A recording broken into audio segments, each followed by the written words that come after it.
Ça, merci.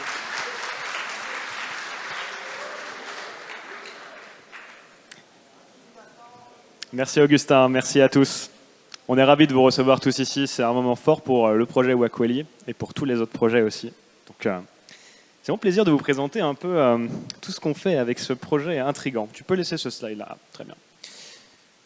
Donc, on va parler d'un sujet dont on parle assez souvent dans le monde de la crypto.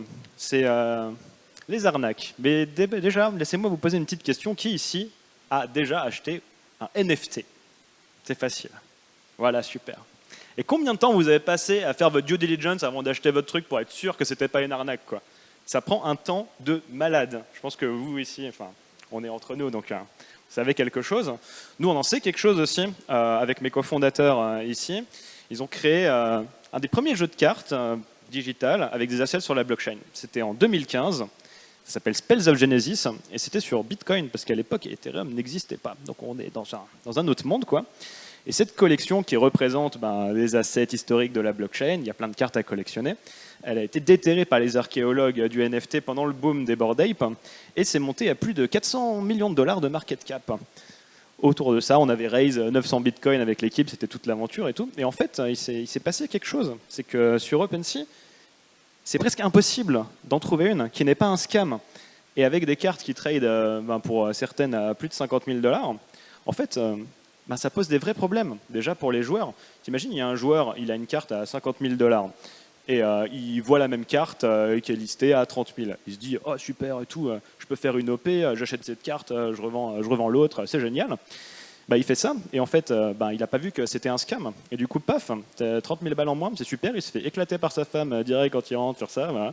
Donc, c'est le milieu dans lequel on est. Et pour se protéger de tout ça, il y a une super solution qui s'appelle le Blue Checkmark. Donc là, on est sur OpenSea en exemple, mais c'est pareil pour toutes les marketplaces et tout ce que vous voyez d'un point de vue digital. Sauf qu'en fait, c'est une protection qui est très théorique, quoi. Si t'es pas un Bored Ape, Justin Bieber, etc., c'est très dur d'avoir ce Blue Checkmark. Officiellement, si tu as moins de 75 Ethers de volume sur ta collection, donc quand même plus de 100 000 balles, tu n'as pas la certification. Donc une tuerie pour tous les artistes qui se lancent, qui commencent à avoir un peu de volume. Ils ont le même problème que nous, tous les copycats des bars qui font des fake collections, c'est une horreur. Si tu regardes les terms and conditions, il n'y a aucune garantie. Ils te disent faut que tu fasses ta propre recherche, tout ça, parce que c'est des intermédiaires financiers, ils ne peuvent pas s'engager. Si jamais les mecs partent avec la valise, c'est un risque qu'ils ne peuvent pas prendre. C'est pas partagé entre les marketplaces et en fait, ça ne scale pas. Et ça, c'est un problème parce qu'on est dans la transition vers le titre de propriété physique vers le titre de propriété digitale.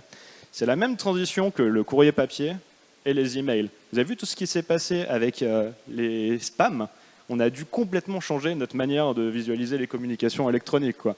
Google a pris la domination de tout le système parce que c'était impossible de communiquer tellement tu avais des mails qui s'empilaient dans tous les sens.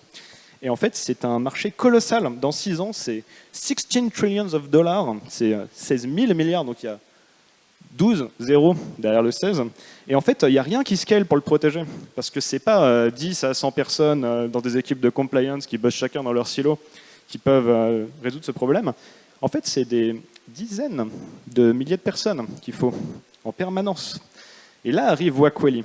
Wakweli, c'est du Swahili. Ça veut dire ceux qui disent la vérité.